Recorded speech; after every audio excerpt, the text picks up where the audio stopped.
igreja, né? Vocês acharam que eu ia falar bom de estar em casa, né? Mas muito bom nós estarmos aqui. Alguns irmãos estão em casa agora, estão embaixo de uma coberta, talvez assistindo um filme, mas você decidiu estar aqui. E que bom que você está aqui nessa noite. Para nós é um privilégio, domingo após domingo, mesmo com frio, com chuva, nós temos o privilégio de estarmos reunidos como igreja. Semana passada nós iniciamos essa série de mensagens e o pastor Jean trouxe muito bem a ideia da qual eu propus a ele na série, a qual era a gente compreender que isso daqui onde nós estamos não é igreja se não tiver gente. Durante a semana, quando eu estou aqui às vezes sozinho, estou organizando, eu não estou na igreja. Eu estou no ambiente. É claro que nós temos o costume, né? Não estou dizendo que é errado, também pecado dizer que aqui é igreja, mas nós precisamos também entender a qual esse lugar, ele não é santo. O que torna esse lugar santo somos nós que estamos aqui nessa noite, nós que somos igreja. Nós não estamos na igreja, nós somos a igreja. Talvez você, durante a semana, no encontro onde tem a terceira idade, por exemplo, que teve sábado aqui, eles eram igreja, estavam numa salinha no Kids ali, mas eles estavam reunidos como igreja. Os jovens, quando se reúnem também, às vezes numa casa, ali também há uma igreja. Então é simplesmente o local. E hoje eu quero falar a igreja como corpo de Cristo. Então a ideia hoje é trazer sobre a igreja sendo o corpo, né? E o texto que eu trago, o texto de 1 Coríntios, a qual nós vamos estar estudando nessa noite, onde Paulo fala... Deixa eu tentando passar aí, não está indo. Alguém vai ter que mexer aí, porque eu já... Ah, aqui deu. Ixi, deu até demais agora.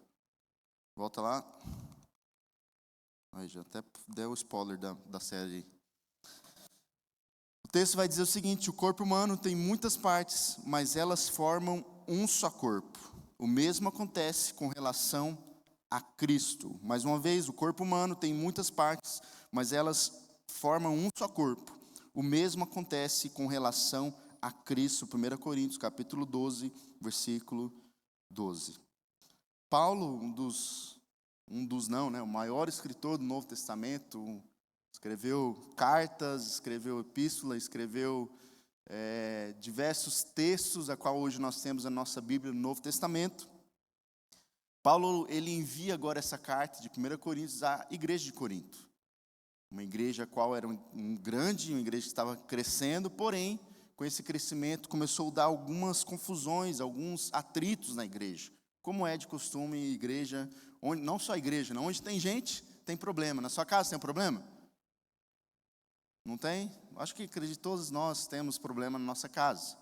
No trabalho tem problema? Tem problema. Então, onde tem gente, tem problema. E essa igreja, então, eles estavam passando alguns atritos, e Paulo ele envia essa carta, trazendo, então, a ideia de como eles estavam comparando os dons, no sentido que o dom de língua era mais importante que os outros, aí eles colocavam como prioridade o dom de línguas, eles usavam como mais espiritual aqueles que tinham mais dons, e eles comparavam assim. E Paulo ele diz então nessa carta a respeito do que realmente é a igreja. E esse texto onde ele está se referindo, ele está dizendo que a igreja, assim como o corpo humano tem muitas partes, mas ele só um corpo, mesmo acontece com relação a Cristo, onde a igreja, onde nós estamos reunidos aqui, as pessoas, nós também somos o corpo. E aqui eu trouxe para introduzir uma fala. Quando eu quero passar, vai passando, por favor. A fala da Bruna Marquezine, no podcast, uma atriz famosa, onde ela fala a respeito da igreja, onde ela diz: Jesus é legal, a fanbase que não coopera, o fã-clube dele que não coopera. Ela traz a ideia de que é a igreja, né? A igreja é o problema. Jesus é até legal, mas a igreja é o problema. E até ela usa uma expressão, ela diz, né, eu gosto muito de igreja, o cara é da hora. Ela diz, né, o cara é da hora, eu gosto muito de Jesus, o cara é da hora, ele é muito legal, o problema é o fã-clube dele, que às vezes estraga, né? Mas a grande questão é que nós estamos aqui como igreja, e nós temos os nossos problemas, somos pessoas difíceis. E aí hoje existe uma frase, né, onde as pessoas usam: eu amo Jesus, mas eu não preciso ir na igreja. Eu me relaciono com Cristo, eu me relaciono com Deus, mas eu não preciso de Deus. E aí eu trouxe essa pergunta: é possível viver Jesus fora da igreja? É possível viver Jesus fora da igreja? E aí, lembrando da mensagem passada, se por você você entende apenas como um prédio esse lugar, então sim, é possível você viver Jesus fora da igreja. Mas se a igreja é o significado real, que é o corpo de Cristo, então não existe cristianismo bíblico isolado. Não existe igreja, não existe vida cristã fora da igreja do corpo. E é isso que nós vamos falar nessa noite. A igreja é interessante porque a igreja ela não salva. A igreja ela não salva, porém a igreja é Cristo visível ao mundo através do seu povo. Então, Cristo Jesus deixou os discípulos para dar continuidade no seu ministério, para ser visível, ele deixou a igreja então para ser visível ao mundo através do seu povo. E aqui então Paulo, a Bíblia vai dizer que nós somos salvos, não apenas nós recebemos então essa nova vida como salvos em Cristo Jesus, mas agora nós somos inseridos, a partir do momento que nós somos salvos, que nós temos um encontro com Jesus, nós somos inseridos a um corpo. E aí Paulo então, ele não chama a igreja como empresa. Paulo não chama a igreja como um evento, um evento que tem uma vez na semana. Paulo ele não chama a igreja de prédio, ele chama a igreja do corpo de Cristo. Em diversos textos, em Efésios ele vai falar a respeito disso, em Colossenses ele vai falar a respeito disso, que a igreja é esse corpo. E aí isso significa, como corpo, que nós temos uma conexão, então o corpo tem uma conexão, uma dependência, a unidade, a cooperação e vida. Então o corpo tem vida. Por isso que a igreja é Cristo visível ao mundo através do povo. Lembrando que a igreja de Corinto, a introdução que eu falei a respeito da igreja, era uma igreja totalmente orgulhosa espiritual, onde existia ali muito orgulho de, eu sou espiritual. Já conheceu pessoas assim? Eu sou espiritual porque eu tenho 10 tipos de dons. Quase Jesus a pessoa é já. Não, eu sei fazer isso, eu nasci na igreja, eu estou na igreja há tantos anos, eu faço isso, eu faço aquilo. E a igreja de Corinto estava assim também, havia uma comparação, e aí começou a causar uma divisão. A divisão, e é interessante, irmãos, porque depois do capítulo 12, o qual nós vamos estudar aqui, Paulo ele escreve a 1 Coríntios capítulo 13, onde ele vai dizer a respeito do amor. E aquele texto onde nós usamos muito para casamento, né? Porque se eu falasse a língua dos anjos, não tivesse amor, nada seria. Paulo ele escreve esse texto agora trazendo a ideia do quê? Do que a igreja, o corpo de Cristo, não adianta falar a língua dos anjos, ter o dom de profecia, fazer muitas coisas na igreja, se não tiver amor, não vale nada. Paulo então ele orienta a igreja, acima de tudo, a amar uns aos outros, a compreender que não é uma divisão, não é um grupo X contra o grupo Y, mas sim são pessoas unidas. Nisso eu quero conversar com os irmãos sobre 3 marcas do corpo de Cristo. A primeira marca é a unidade do corpo. Essa é a primeira marca onde nós vamos ver Paulo orientando a igreja no versículo 12. Ele vai dizer o seguinte: o corpo humano tem muitas partes, mas elas formam um só corpo. Irmãos, eu acho essa ideia que Paulo trouxe, essa analogia do corpo, uma das mais belas para trazer a respeito da igreja. Deus inspirou ele e é muito interessante comparar a igreja como corpo. Porque o corpo, se você for olhar um corpo humano, ele tem muitas partes, correto? Então temos mão, braço, temos a orelha, temos o nariz, temos o dedinho, temos o joelho. Nós temos muitas partes.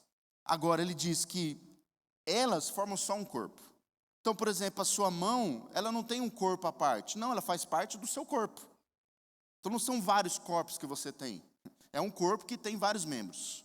E ele continua dizendo o seguinte: o mesmo acontece com relação a Cristo. Então, agora ele olha para Cristo e diz: alguns de nós são judeus. E olha a pluralidade da igreja, tão bela a igreja, porque ele diz, alguns são judeus, alguns são gentios, alguns são escravos, alguns são livres, mas todos nós fomos batizados em um só corpo pelo único Espírito. Então Paulo traz a ideia do seguinte: olha, há todo tipo de gente, há escravo, há livre, há negro, há branco, há gentil, há judeu, mas todos nós, ele diz, há um só corpo, pelo mesmo Espírito. Há um só Espírito, ele diz, há um só batismo. Então, todos nós estamos aqui, nós temos pensamentos diferentes, nós somos pessoas diferentes, nós temos, por exemplo, quem que é corintiano aí? Olha aí, o restante é um problema. Brincadeira, irmãos. Mas, para os irmãos entenderem, há gente que torce para todos os times aqui. Há pessoas que votam no político X, no político Y. Há pessoas que nasceram no Nordeste. Há pessoas que nasceram no Sul. Há pessoas que nasceram lá no Noroeste. Há pessoas que, todo tipo diferente aqui. Mas nós somos um só corpo. Por quê? Porque Cristo morreu, e aí nós vamos falar a respeito disso. E com a morte de Jesus, agora nós podemos ser um. E Paulo, então, ele mostra que a igreja possui muitos membros, mas um só corpo. E o que é unidade? Unidade, biblicamente, unidade não significa, primeiro, todos serem iguais. Porque a igreja, todo mundo tem que pensar igual. Aí tem muito pastor que ele exige isso da igreja. Pastor, não concordei que você falou isso. Aí o pastor já está se rebelando contra o ungido do Senhor. Já ouviu isso? Então, não, você tem que pensar, todo mundo tem que pensar igual. O pastor acha que Adão não tinha umbigo? Todo mundo tem que achar que Adão não tinha umbigo. Então, um dia um adolescente perguntou isso para nós. Adão tinha umbigo? Então, para nós, e aí você pensa, não, como que eu vou pensar diferente numa igreja? Se eu acredito nisso, como que eu vou estar nessa igreja? Irmãos, biblicamente, não é isso. Unidade não é todo mundo ser igual. Outra coisa, todos pensarem igual em tudo. E outra coisa, a ausência de diferença. Irmãos, nós somos diferentes. Nós somos diferentes. E aí está a beleza da igreja de Jesus Cristo. Pessoas diferentes reunidas com o mesmo propósito. O corpo, por exemplo, possui olhos, mãos, pés, ouvidos, todos são diferentes, mas todos pertencem ao mesmo corpo. Deus nunca quis cópias. Pessoas reunidas pensando a mesma coisa, mas Ele quis um corpo unido. É isso que Deus espera de nós. Deus não espera que todos nós façamos a mesma coisa, pensemos a mesma coisa, mas Ele espera de nós a unidade. Por isso que a unidade não é a ausência de diferenças. Não é, a unidade não é a gente pensar diferente, a gente pensar igual, não é a ausência de diferença, mas é uma presença de propósito. Acima de tudo, nós temos alguém a qual nós servimos que nos une. Acima de qualquer diferença que nós pensamos da questão política, de time, de questão financeira, de cor, acima de tudo isso nós temos um propósito como igreja. E a unidade, irmãos, é isso, é carregar uns aos outros. A unidade é caminhar juntos, é sofrer juntos, celebrar juntos, permanecer juntos, mesmo quando existem. Pode passar aí? Pode passando. Isso. Mesmo quando existem diferenças. Então, mesmo quando existem todas essas diferenças, a unidade ainda pode existir na igreja. A unidade é quando pessoas diferentes decidem permanecer juntas, porque Cristo é maior do que suas diferenças. Isso é unidade. É isso. Pessoas diferentes unidas com o mesmo propósito. Aquilo que nos une, irmãos, é muito maior do que aquilo a qual nos separa. Amém? Aquilo que nos une é muito maior do que aquilo que nos separa. Então, aí vem a pergunta: o que destrói a unidade?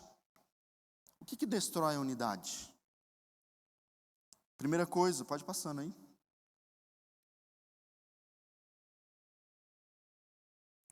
Primeira coisa, orgulho. Se alguém puder levar isso, pega lá, por favor. Alguém leva lá para eles tentar arrumar.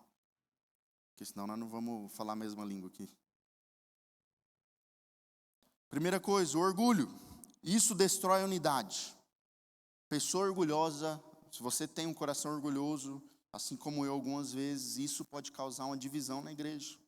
Isso destrói, eu já vi igrejas sendo divididas porque existia um grupo orgulhoso, pessoas orgulhosas. Outra coisa que destrói a unidade, a competição. Haver essa competição de quem é mais espiritual, como a igreja de Corinto, a competição de a gente precisa, o ministério crescer mais que o outro, a competição de quem é melhor. O individualismo, pensar só em si, pensar só em você, pensar só na sua família. E tem pessoas que são assim, as pessoas vêm na igreja esperando a programação para ela. Não é para todos, não, é para mim. O que eu preciso? O pastor está pregando uma coisa que eu não preciso ouvir. E ela pensa que é para ela a mensagem, ela pensa que é só para ela o culto inteiro. Mais de 30 pessoas trabalham a semana inteira para você. Então, essa é a individualidade, a pessoa pensando somente nela, a comparação, e aí, por último, a falta de amor. Então, isso, irmãos, destrói a igreja. O orgulho, a competição, o individualismo, a comparação, a falta de amor. E o que produz, então, a unidade? O que pode produzir a unidade? Uma igreja unida. Como que nós fazemos isso? Primeira coisa, a humildade. A humildade da gente não pensar menos na gente, em quem nós somos, mas menos na gente. Não é pensar que você é um coitado e, meu Deus, eu estou sofrendo, eu não tenho nada. Não, mas a humildade é você pensar menos em si mesmo. É parar de pensar em você. Quando há uma humildade no nosso coração, é eu vir na igreja e não ficar pensando em mim. Porque as coisas precisam ser para mim, porque as coisas precisam ser feitas para mim, do jeito que eu gosto. Não, humildade é você entender, é pensar menos em você mesmo. É você pensar mais no outro. O que produz a unidade? Segundo, o amor. O amor, irmãos, produz a unidade, você amar, você compartilhar. E aí a terceira coisa, o serviço. Quando você serve, quando você faz algo a alguém, quando você pensa em alguém, quando você planeja algo para alguém, isso também gera unidade, produz unidade. Outra coisa, maturidade espiritual. Isso também produz unidade. E a maturidade espiritual, tem pessoas que estão há 30 anos na igreja, mas são imaturas. Tem pessoas que entraram mês passado na igreja e são muito mais maduras que muitas pessoas. Porque a maturidade não vem apenas, é claro que também vem com o tempo, mas muito mais a pessoa que a maturidade vem com relacionamento com Deus. A humildade também. E por último, a ação do Espírito. Tudo isso, irmãos, produz a unidade. Humildade, amor, serviço, maturidade espiritual, ação do Espírito. John Stott vai dizer o seguinte: a unidade da igreja é diversidade reconciliada. Acho incrível essa frase de John Stott. A unidade da igreja é diversidade, então são pessoas diferentes reconciliadas. A unidade da igreja, irmãos, não acontece porque nós somos parecidos. Acontece porque nós pertencemos ao mesmo Cristo. É isso.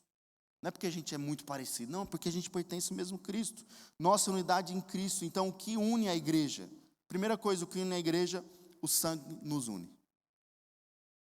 O sangue nos une. O texto vai dizer o seguinte: agora, porém, estão em Cristo Jesus. Antigamente estavam distantes de Deus, mas agora foram trazidos para perto dele, por meio do sangue de Cristo, porque Cristo é a nossa paz. Ele uniu, olha o que o texto está dizendo, obrigado. Ele uniu judeu e gentios em um só povo, ao derrubar o muro da inimizade que nos separava. O gentil, semana passada o pastor Jean falou um pouquinho dos judeus samaritanos. E o sangue de Jesus, ele veio para unir. Então, o que Paulo está dizendo na igreja de Éfeso é o seguinte: ele uniu judeus e gentios em um só povo. Então, pessoas diferentes, com pensamentos diferentes, com ideias diferentes, por causa do sangue de Jesus, ele uniu. E aqui eu trago a ideia do corpo, né? O mesmo sangue percorre por todo o corpo, não é verdade? Verdade ou não? É o mesmo sangue, está percorrendo por todo o corpo, por todos os membros do corpo físico. Assim também é com a igreja. O sangue de Cristo é o que une a igreja. É o mesmo sangue. O sangue que foi derramado na cruz foi para o meu irmão, foi para minha irmã, foi para mim. É o mesmo sangue que percorre a igreja, que une a igreja. Então é isso que traz a unidade, é isso que une a igreja. 1 João, capítulo 4, versículo 19, vai dizer: nós amamos porque Ele nos amou primeiro.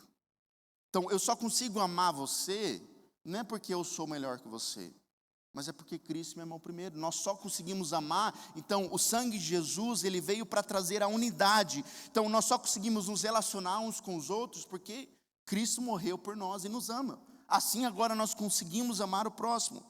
Todos nós fomos alcançados pela mesma graça, somos salvos por meio da cruz, lavados pelo mesmo sangue. Ninguém entra na igreja por mérito, entra entramos por meio da cruz, do sacrifício de Jesus.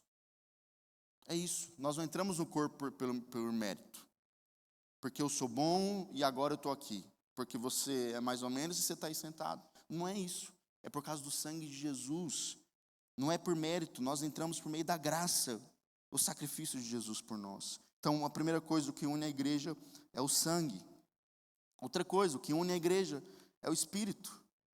O Espírito nos une. Paulo vai dizer no versículo 13, mas todos nós fomos batizados em um só corpo, pelo único Espírito, e todos recebemos o privilégio de beber do mesmo Espírito. Olha que interessante, uma igreja que estava dividida por causa da competição de dons, de quem era mais espiritual, porque eu tenho dons assim, você não tem esses dons, eu sou mais espiritual que você. Eu tenho Espírito. E aí Paulo diz, olha, todos nós fomos batizados em um só corpo pelo único Espírito. Pelo único Espírito. Então não é porque eu prego aqui na frente que eu sou pastor, que eu sou batizado por um Espírito diferente. Ou porque eu sou mais batizado ainda, o Espírito está mais em mim. Não, não existe isso, nós somos unidos por meio do mesmo Espírito. O Espírito que está em mim, está em você, amém? É esse mesmo Espírito, não há diferença, não há um Espírito diferente que está comigo, um Espírito diferente que está com você. O Espírito Santo não habita apenas em alguns, todo cristão pertence ao corpo, porque o Espírito Santo habita em todos nós, aqueles que foram chamados, aqueles que se converteram ao Senhor. A unidade da igreja, então, irmãos, é espiritual. Nós podemos, tem uma frase que, não vou lembrar o autor, que ele vai dizer que nós não podemos ter Deus como pai, se não tivermos a igreja como mãe.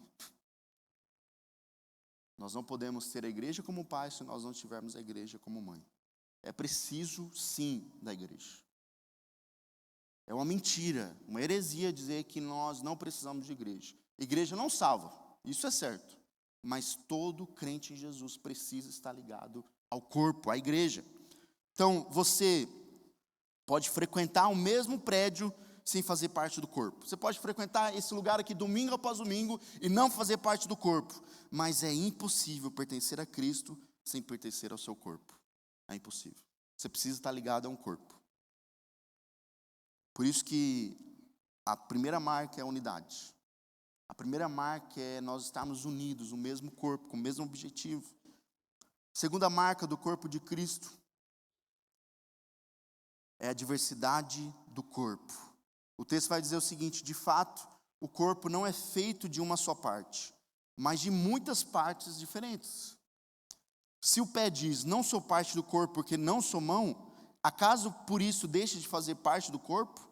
E se a orelha diz, não sou parte do corpo porque não sou olho, será que por isso deixa de ser parte do corpo? Se o corpo todo fosse olho, vocês ouviriam? E se o corpo todo fosse orelha, como sentiriam o cheiro de algo? Mas nosso corpo tem muitas partes, e Deus colocou a cada uma delas onde Ele quis. Agora, Paulo traz a ideia do corpo sendo diverso. Diferentes tipos, a orelha, o olho, o nariz, a boca, nós somos diferentes. E aí Paulo traz essa ideia de que, o quê? Nosso corpo tem muitas partes, e Deus colocou cada uma delas como Ele quis. Não é o pastor que define isso, não é a Betel, não, é Deus que coloca onde Ele quer. E ele continua dizendo o seguinte, o corpo deixaria de ser corpo se tivesse apenas uma parte? Assim, há muitas partes, mas um só corpo. O olho não pode dizer à mão, não preciso de você. E a cabeça não pode dizer aos pés, não preciso de você. Ao contrário, algumas partes do corpo que parecem mais fracas são as mais necessárias. E aqui é algo incrível o que Cristo fez.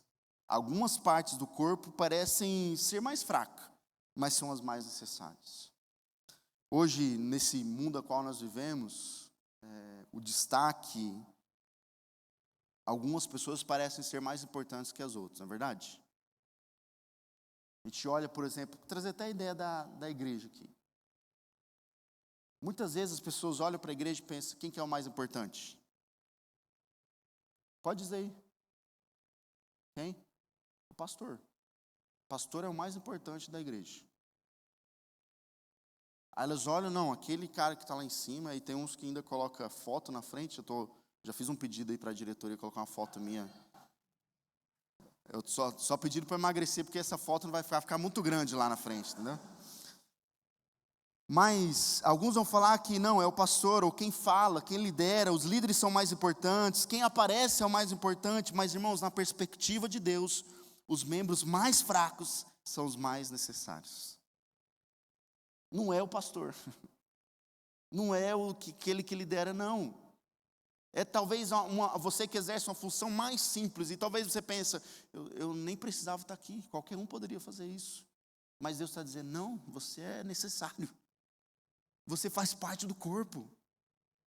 Deus tem usado a sua vida. Talvez você pense, não, mas quer ver, eu só fico no estacionamento. Deixa eu dizer, Deus está usando a sua vida. É isso que Paulo está dizendo à igreja. Não é simplesmente aqueles que estão lá em cima, a quem lidera, quem está aparecendo sempre, quem está na internet. Não, é aquele que está lá servindo quietinho. Deus está usando a sua vida. Amém?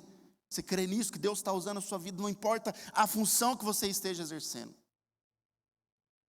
Isso, irmãos, nos ensina a honrar o outro, a reconhecer o valor de cada um de nós, o dom que cada um tem exercido, mesmo os mais silenciosos. Eu já compartilhei com os irmãos semana passada, de pessoas que estão servindo durante a semana, e a maioria de nós nem estamos vendo. Sabe quem vê muitas pessoas servindo aqui? Só eu e Deus, que estou aqui durante a semana e vejo pessoas vindo aqui arrumar, organizar. E eu penso, cara, todo mundo me vê domingo após domingo falando. E tem pessoas que ninguém está vendo, mas está servindo com alegria. Isso é o corpo. Isso é o corpo. Deus nunca quis, irmãos, uniformidade. Ele quis diversidade e unidade. Pessoas diversas, fazendo coisas diferentes. E Paulo mostra então que o olho possui uma função. A mão possui outra, e ele diz ainda, é possível o olho falar bem assim, olha, mão, não tem como, você não pode mais fazer parte do corpo. Não é. Por quê? Porque todos os membros são importantes. Os pés possuem, nenhum membro consegue fazer tudo sozinho. E aí a diversidade não é um problema no corpo. A diversidade, irmão, ser diferente não é um problema no corpo, ela é necessária para o corpo funcionar. Imagine se todo mundo fosse pastor aqui na igreja. A escala de pregação aqui, cada um ia pregar. Imagine se todo mundo fosse do louvor. Silas diz amém, né? Se tivesse um pouquinho mais. Imagine, só que cada um de nós temos uma função. Então o olho possui uma função, a mão possui outra função. E todos nós somos necessários. Por isso que no versículo 25 nós vamos ver que os dons foram dados. Que Deus deu cada um de nós um dom. E aí Paulo, ele olha para aquela igreja que estava numa competição, com orgulho, uma igreja mostrando vários dons. Paulo diz, 1 Coríntios, Paulo vai falar, se não me engano, ele diz, olha, quem fala em língua edifica a si mesmo. Então nós como Betel, você não vai ver aqui publicamente a gente fala em línguas, mas nós acreditamos no dom de línguas. Porém, Paulo está dizendo o seguinte, olha, quando nós falamos em língua, ele diz, olha, quando eu falo em língua, eu edifico a mim mesmo. Mas ele diz no próximo versículo, procuremos crescer nos dons do crescimento da igreja, para o benefício da igreja. É isso, nós precisamos crescer nos dons para serviço da igreja, não para benefício próprio. Por quê? Porque a igreja não é sozinho, a igreja é um corpo. É isso. Os dons foram dados para servir o corpo. Quer ver? Por exemplo, aqui usar a Selma ali, né? Vamos dizer que a Selma quer pegar essa garrafa aqui, ela está com sede. Só dela ter vontade, ela consegue tomar água? Ficar sentada lá só com vontade de tomar água? Não. Ela precisa levantar, usar a perna dela para levantar. Ela precisa caminhar até aqui, ela precisa estender a mão dela, ela precisa abrir a boca, ela precisa de tudo, de todos os membros para tomar uma água. Então, isso mostra o quê? Que nenhum membro funciona sozinho. Não funciona sozinho. Assim também, irmãos, é a igreja. Cada área da igreja possui uma função diferente. mas todos possuem a mesma missão. Somos diferentes, lugares diferentes, com serviços diferentes, mas cada um de nós com a mesma função, que é levar as pessoas a um relacionamento crescente com Jesus. É isso. Lugares diferentes, com o mesmo desejo, com a mesma missão, levar as pessoas a um relacionamento crescente com Jesus. E aí, eu trouxe aqui algumas áreas da nossa igreja, né? Nós temos a área de manutenção, não sei se você sabia disso, mas tem pessoas... O que acontece aqui na igreja, às vezes, durante a semana, tem pessoas que vêm aqui durante a semana para arrumar, para organizar. Ah, quebrou uma lâmpada, teve um problema na parte elétrica da igreja. Vem uma equipe aqui, pessoas que vêm servir durante a semana. Você está vendo isso? Não. Quem sabia dessa função aqui na igreja? Pode levantar a mão quem sabia. Então, bem poucas pessoas. A gente não vê. Mas vou dizer, para o próximo culto acontecer, muitas vezes foi necessário que alguém tivesse aqui durante a semana arrumando. Estacionamento. Nós temos estacionamento da igreja. Aí você pensa, não, irmãos, antes mesmo das pessoas entrarem aqui dentro, já estão sendo bem recebidos lá fora. É um sorriso, é um ajudando a colocar o carro, é um opa, que o homem, né, como o homem se cumprimenta, opa! Então, é uma função que talvez nós não vemos muito, mas é um sorriso. E aí, às vezes, um sorriso, um boa noite, pode quebrar, às vezes, um medo de alguém entrar na igreja, ansiedade de entrar na igreja, uma insegurança. Por isso que o estacionamento também leva as pessoas a um relacionamento crescente com Jesus. Pessoal da recepção. Deu problema de novo, eu acho, hein? Da recepção. A recepção eu quase falo que não vou falar aqui porque é mais importante, porque senão os outros vão ficar tristes, né? Mas é o coração da igreja aqui na Betel. Todo start, maioria do start, quando eu pergunto por que você decidiu vir aqui para os visitantes, cara, eu fui bem recebido. Minha família foi bem recebida. A gente se sentiu acolhido. Você foi bem recebido aqui na igreja, primeira vez que você veio? Foi bem recebido? Então, tem pessoas que estão aqui prontas para te receber, para conversar com você. Por isso que pessoas, irmãos, não lembram apenas da mensagem. Não lembram, irmãos, poucos vão lembrar da mensagem que eu preguei da última vez. Não do pastor Jean, mas que eu preguei. Não é verdade? Quem lembrar aí vai ganhar um bombom que eu preguei na última mensagem. Mas olha, uma boa recepção você lembra. Um abraço você lembra. O quanto é importante isso. Pessoal da comunicação. A comunicação leva a mensagem além das paredes. Nós estamos aqui dentro, mas tem pessoas que estão transmitindo, que estão levando essa mensagem para fora. Nós temos os vídeos, nós temos post durante a semana, nós temos a mensagem no YouTube, pessoas que estão assistindo. Eu fico muito feliz, por exemplo, nós temos algumas pessoas que antes de entrar aqui assistiram pregação no YouTube, não é verdade? Quem assistiu pregação no YouTube antes de entrar aqui? Foi o Vitor, a Karen, então estavam lá no Rio de Janeiro, a Karen lá estava no Rio, né? Assistindo pregação aqui para ver se ia ficar. Você vê quanto é importante pessoas que estão trabalhando durante a semana, servindo para que outras pessoas possam ver, acessar também esse conteúdo a qual nós estamos acessando aqui. Muitas pessoas chegam pelo celular. Tem pessoas aqui, não vou perguntar agora, mas que procuraram lá na internet. Igreja em Cascavel. E começou a acessar, olhou a nossa igreja. Então, o pessoal da comunicação está transmitindo uma mensagem.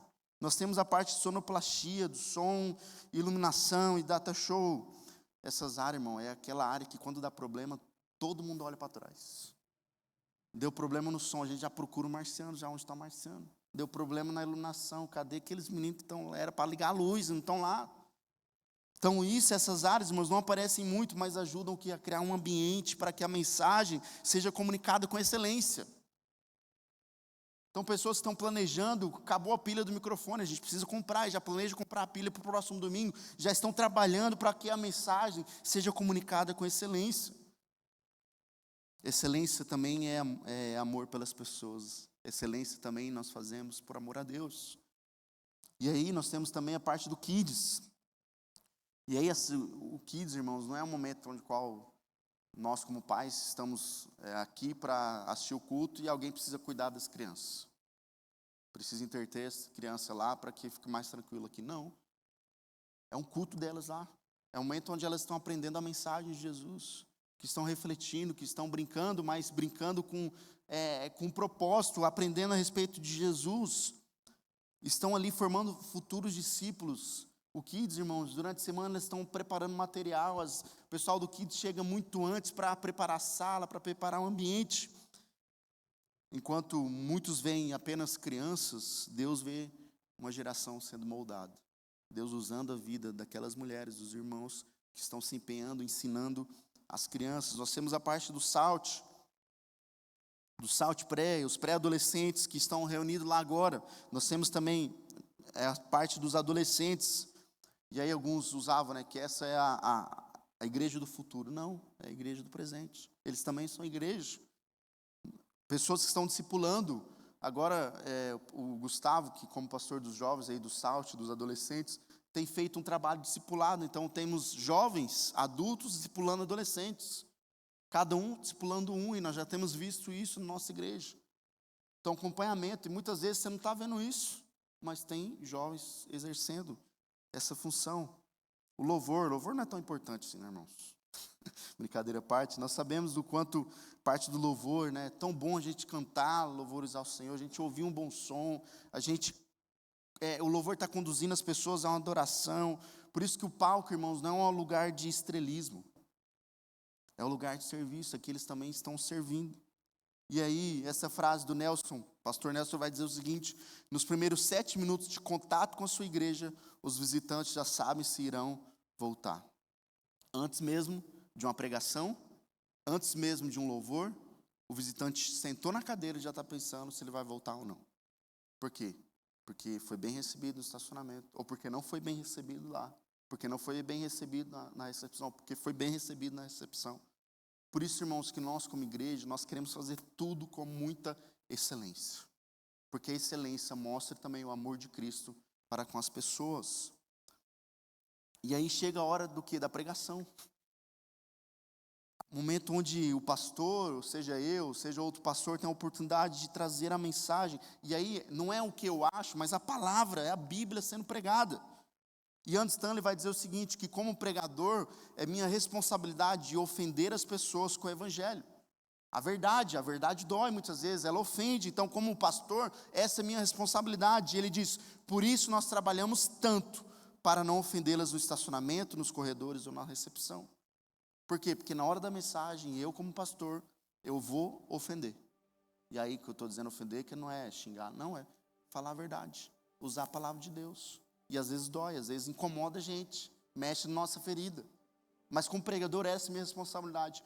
Por isso que nós temos, ele continua dizendo, por isso que nós queremos, é alguma coisa no contato lá da energia. Por isso que nós queremos tratar e receber tão bem as pessoas. Porque quando elas sentarem aqui, elas possam ouvir o evangelho verdadeiro, ser transformadas pelo evangelho verdadeiro. Talvez as funções sejam diferentes, mas a missão é a mesma. Amém? A missão é a mesma. Levar as pessoas a um relacionamento crescente com Jesus. É para isso que a Betel trabalha. Nós não trabalhamos para criar um evento. Nós não trabalhamos para se tornar a igreja de 1000 membros. Nós não trabalhamos para ter uma construção, finalizar esse templo aqui. Não, nós não trabalhamos para isso. Nós trabalhamos para levar as pessoas a um relacionamento crescente com Jesus. Irmãos, o nosso sonho, quando nós sentamos com o diretor e liderança, nosso sonho não é terminar esse templo aqui. Sabia disso? Não, a gente vai apagando fogo. Até porque é o que dinheiro dá, né? Deu um problema, a gente vai lá e arruma. Por quê? Porque a nossa missão está além disso. É claro que a estrutura, ela ajuda a cumprir a missão, ajuda. É importante ter um ambiente confortável, é importante. Mas, irmãos, não é o mais importante. C.S. Lewis vai dizer, Cristo opera em nós, principalmente através uns dos outros. Principalmente através uns dos outros. Por isso, o cristão isolado, ele enfraquece. O cristão que não faz parte desse corpo, ele perde a direção. O cristão que não está fazendo parte disso daqui, ele perde a proteção. Ele perde o crescimento, ele está perdendo a oportunidade. Está perdendo a oportunidade. de fazer parte de tudo isso que Deus está fazendo aqui. Cristianismo sem comunhão não é cristianismo bíblico. Cristianismo sem comunhão não é cristianismo bíblico. Deus não chamou você apenas para assistir culto. Deus não chamou para você para ser um telespectador, para ver o nível do culto, se foi bom, se for médio, se for ruim, se o louvor for bom, se o louvor for médio, se a pregação foi boa, se o pastor estava assim, se o pastor estava aquilo. Deus não chamou você para isso. Deus chamou para você estar funcionando no corpo, exercendo sua função no corpo. Se você faz parte desse corpo, se você faz parte do corpo de Cristo, você precisa estar trabalhando. Já viu uma parte do corpo, por exemplo, que está sem funcionamento? Ela tem vida? Por exemplo, vamos dizer que eu perco, não consigo mexer essa mão, ela tem vida ou não? Não, ela perdeu a função dela. Eu não consigo pegar uma garrafa, ela perdeu a função dela. Eu não consigo pegar alguma coisa, eu não consigo comentar, ela perdeu a função dela.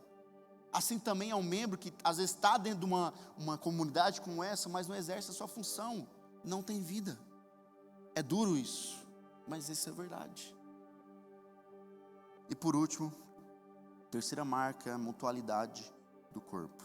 Paulo vai dizer, isso faz que haja harmonia entre os membros de modo que todos cuidem uns dos outros. Se uma parte sofre, todas as outras sofrem com ela. E se uma parte é honrada, todas as outras com ela se alegram. Versículo 25 e 26. O que é mutualidade? Mutualidade é a vida cristã compartilhada. A gente compartilhar.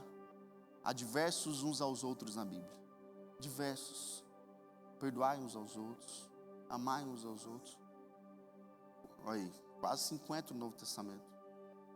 Por quê? Porque isso é a igreja, é uns aos outros, a gente se relacionar. É difícil? É difícil. É muito difícil a igreja. É muito difícil fazer parte do corpo, mas nós precisamos estar ligados ao corpo. É entender, irmão, que nós não somos chamados para viver sozinhos. Nós precisamos uns dos outros, nós crescemos juntos no corpo de Cristo. A mutualidade é o funcionamento saudável do corpo. A mutualidade é o funcionamento saudável do corpo. E o que Paulo está falando ali, ele está dizendo, olha, o olho não pode dizer à mão, eu não preciso de você. Não pode. Todos nós precisamos uns dos outros. Paulo mostra, irmãos, que nenhum membro é autossuficiente. Ninguém possui tudo, ninguém consegue caminhar sozinho. Você não consegue viver sozinho o cristianismo. Eu não consigo, eu preciso de você, você precisa de mim. Essa é a verdade, é o evangelho, nós precisamos uns dos outros. Paulo então traz essa ideia do corpo, por quê? Porque uma mão ela precisa do braço, o braço precisa do tronco, nós precisamos uns dos outros. Mutualidade é carregar os fardos uns dos outros, é servir uns aos outros, é cuidar uns dos outros, é encorajar uns aos outros, é sofrer juntos, é celebrar juntos. É a igreja. É a igreja. E a preocupação de Paulo é ver aqueles irmãos dizendo, eu não preciso de você. Eu sou bom demais. Eu toco, eu canto, eu toco bateria, eu toco violão, eu toco baixo, eu prego. Eu não preciso. Paulo olha isso e diz, não. O corpo precisa um dos outros. Cada membro precisa do seu membro para funcionar. Mutualidade é isso. O individualismo, irmãos, destrói a mutualidade. E aí nós vemos uma geração que valoriza a independência, valoriza o isolamento, pessoas que não gostam de se relacionar, pessoas que terminam o culto aqui, vai embora porque não quer conversar com ninguém, não quer ir além disso, não quer ir além de um domingo, não quer chamar alguém para jantar, não quer chamar alguém para almoçar, não quer tomar um café, não quer chorar com o outro, não quer dar risada com o outro, não quer crescer com o outro. Mas irmãos, nós precisamos, igreja é isso. Igreja é isso. O evangelho, irmãos, nos conecta. Por isso, John Wesley vai dizer que o evangelho de Cristo não conhece religião solitária. O evangelho de Cristo, o evangelho verdadeiro, não conhece religião solitária. Mutualidade é quando deixamos de viver apenas para nós mesmos. É isso. E quando você decide realmente, escuta isso que eu vou dizer, quando você decide realmente viver igreja, você corre um grande perigo. perigo de ser machucado, de ficar triste, perigo de ver outras pessoas não fazendo aquilo que você tanto quer, perigo de você muitas vezes não ser valorizado, perigo de muitas vezes não ser da sua forma. Você corre esse perigo, mas deixa eu dizer, vale a pena, vale a pena. O autor de Hebreus, olhando para aqueles irmãos que estavam deixando de se reunir, ele diz: olha, não deixemos de se reunir como é costume de alguns, não deixe de se reunir como igreja. A preocupação do autor de Hebreus era: olha, vocês estão deixando de se reunir, não façam isso, se reúnem, estejam juntos. Por quê? Porque é assim que vocês vão crescer, é compartilhando, é o crescimento do corpo. E aí, mas para viver essa mutualidade de forma saudável, irmãos, nós precisamos vencer 2 perigos. E o primeiro perigo é da inferioridade. Muitas vezes, talvez você já pensou isso, né? Não sou tão importante, eu não tenho um dom, olha o jeito que eles fazem, eu não sei fazer nada disso. Já pensou nisso? Eu não sei cantar, não sei tocar. Você não precisa ser outra pessoa para Deus usar a sua vida. Quando Deus chamou Moisés, ele olhou e falou: eu sou incapaz. Na verdade, irmãos, a Bíblia ela traz vários homens e mulheres que foram chamados, que não eram capazes de cumprir a missão. E Deus, irmãos, ele é especialista em escolher os improváveis. Porque quando Deus escolhe alguém que não sabe, que não consegue, irmãos, é um cenário perfeito de Deus usar a sua vida, de Deus usar a minha vida e Ele ser glorificado. Então, talvez você olhe e pense: eu não consigo, eu sou inferior àquelas pessoas que estão servindo na recepção, no louvor, no estacionamento. Eu não sei fazer nada na igreja. Não pense assim. Deus tem sim um dom, Deus tem um talento que Deus distribuiu para a igreja, e você precisa exercer isso. Outro perigo, aí é um perigo da superioridade. É você pensar que você consegue sozinho. É você pensar que, nossa, eu sou muito melhor que aquele tipo de gente, eu sou muito superior àquelas pessoas. E Paulo diz: olha, o olho não pode dizer isso, a mão: eu não preciso de você. Os outros pensavam, irmãos, não precisamos deles. Aquela igreja estava assim, a igreja de Corinto: eu sou mais espiritual. Mas, irmãos, ninguém no corpo é autossuficiente. Ninguém, nenhum membro do corpo. Quanto mais, e aí eu vejo isso no evangelho, dentro da igreja, pessoas, quanto mais madura a pessoa é, mais ela entende que ela precisa uns dos outros, mais ela entende. Maturidade não é você chegar no nível que vai falar: não, agora não preciso de ninguém, eu sou autossuficiente. Maturidade não é isso. Maturidade é você chegar no nível espiritual que você pensa: eu não sou nada, eu preciso das pessoas, eu preciso. Agostinho de Hipona vai dizer: onde há humildade, aí está a unidade. Onde há humildade, aí está a unidade. Para finalizar, ninguém possui tudo, ninguém sabe de tudo, ninguém consegue tudo sozinho. Nós precisamos uns dos outros. John Stott vai dizer: a igreja é uma comunidade de pessoas reconciliadas que vivem reconciliando. A igreja é uma comunidade de pessoas que foram reconciliadas por meio de Cristo. O que Cristo fez por nós somos reconciliados com Deus, de pessoas reconciliadas que vivem se reconciliando. É isso. Semanalmente, às vezes, você tem que pedir perdão, tem que fazer uma ligação e falar: irmão, me desculpa aquilo que eu falei para você, me desculpa como eu te tratei. Liberar perdão. É isso, igreja. Então, igreja é isso, é uma comunidade que a gente foi reconciliado, mas agora a gente precisa viver reconciliando, se arrependendo, pedindo perdão. E para finalizar, Paulo diz então, Efésios capítulo 4: em vez disso, falaremos a verdade em amor, tornando-nos em todos os aspectos cada vez mais parecidos com Cristo. O que Cristo é, irmãos? A cabeça. Nós somos o corpo, a igreja é o corpo, Cristo é a cabeça, e nós precisamos ser parecidos com Cristo. Ele faz com que todo o corpo se encaixe perfeitamente. Não é eu, não é você, não é nós que fazemos a função de colocar o corpo em cada função, não é Cristo. E aí ele continua dizendo: ajuda os demais a crescer para que todo o corpo se desenvolva e seja saudável em amor. Em amor. Não é em dom, não é em número, mas sim crescimento em amor. Para refletir e praticar, primeiro, você está conectado ao corpo ou apenas frequentando o ambiente? Deus não chamou você para apenas assistir, chamou você para pertencer, para fazer parte do corpo de Cristo. Segundo, você está fortalecendo a unidade ou vivendo isolado? O cristianismo bíblico não é vivido sozinho. Decida hoje a se relacionar, não fique isolado. O cristianismo é sim relacionamento, não é viver sozinho. E por último, você está ocupando o lugar que Deus preparou para você no corpo? Você está exercendo a sua função no corpo? Existe uma função no corpo que só você pode cumprir. Por isso decida hoje servir, decida hoje fazer parte de tudo que Deus está fazendo no nosso meio. Deus espera isso de você, não é eu, não é liderança, é Deus te colocou aqui para você exercer a sua função no corpo.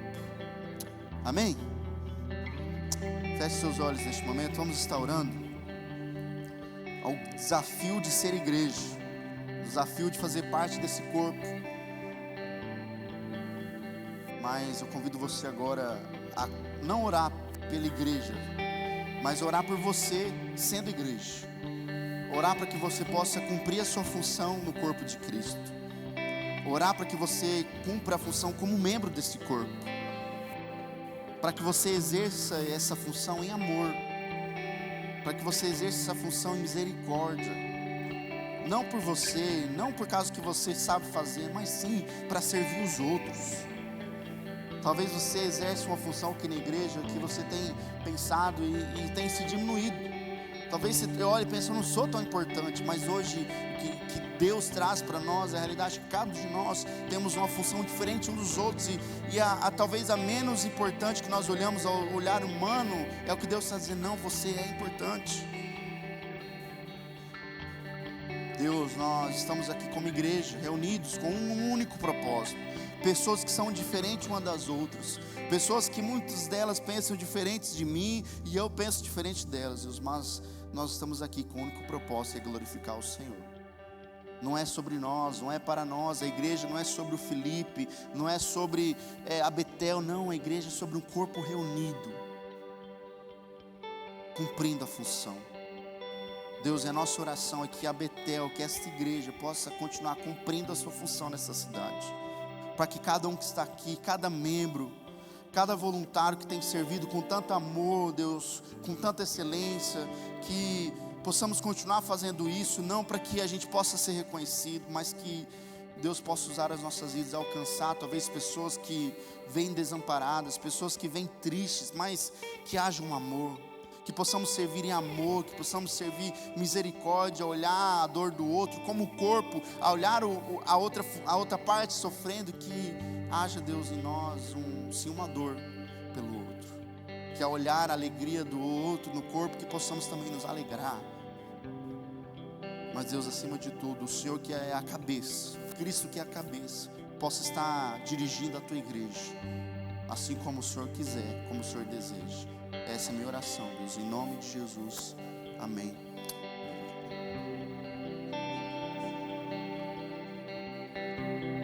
Coloque de pé no seu lugar e vamos cantar? Recebi um novo coração do Pai,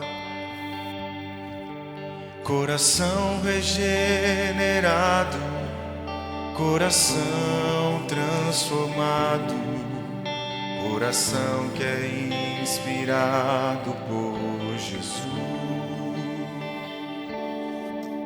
Como fruto desse novo coração, eu declaro a paz de Cristo, te abençoo, meu irmão.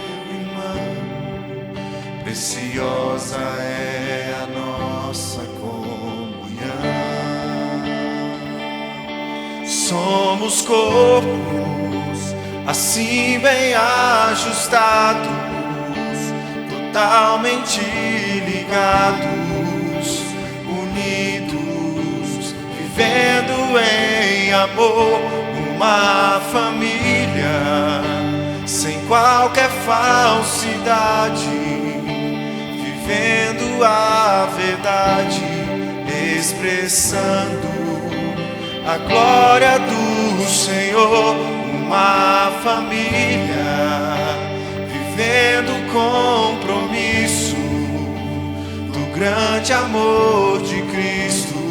Eu preciso de ti, querido irmão, precioso és para mim, querido irmão, eu preciso de ti, querido irmão, precioso és para mim.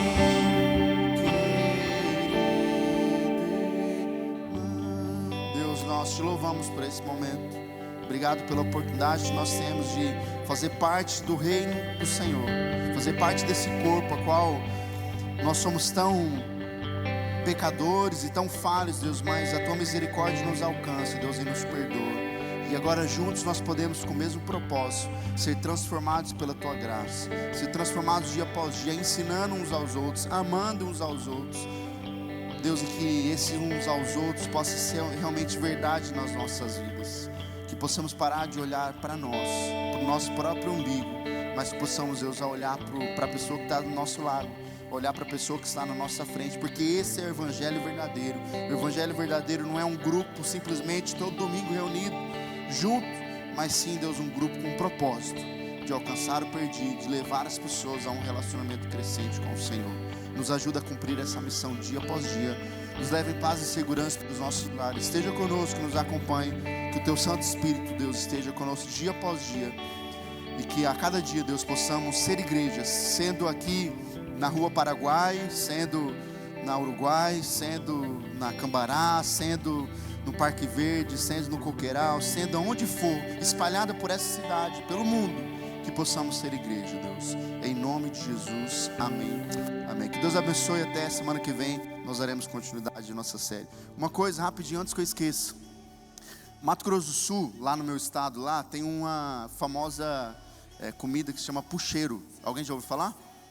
Fala o pessoal do Mato Grosso do Sul, né? Pucheiro. Então, semana que vem nós vamos ter pucheiro aqui na igreja. Domingo que vem, então já vem preparado. Se você quiser, tá muito frio, eu não vou ficar com minhas crianças aqui em casa, não. Então, venha preparar. Eu vou fazer assim, vou fazer uma propaganda agora de verdade. Vale a pena, é muito gostoso. Então, venha preparado, com o seu dinheiro, é claro, que a gente vai vender. E mais do que isso, venha preparado também para comer junto com a gente. Até mais.